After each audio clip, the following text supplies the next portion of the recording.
Assalomu alaykum. Hurmatli obunachilar, mana bo'sh qolgan yerimizga kech qolishimizga qaramasdan ekadigan narsalarimiz bor. Ular lavanda sensalar bo'ladi. Shunaqa 8 kiloda bo'ladi.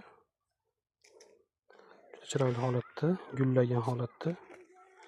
Ularni ekilish tartibi mana tepa shoxlari polni kesib chiqilinadi butib. Shaklini yana ham kattaytirish uchun, dumaloq qilish uchun mana holatda ekilinyapti mana. Kech qoldik deb o'ylab o'tirmasdan ekishlaringizni tavsiya qilamiz mana. Orasini 40-50 sm ga qo'yib, iplarni tortib ekilinyapti.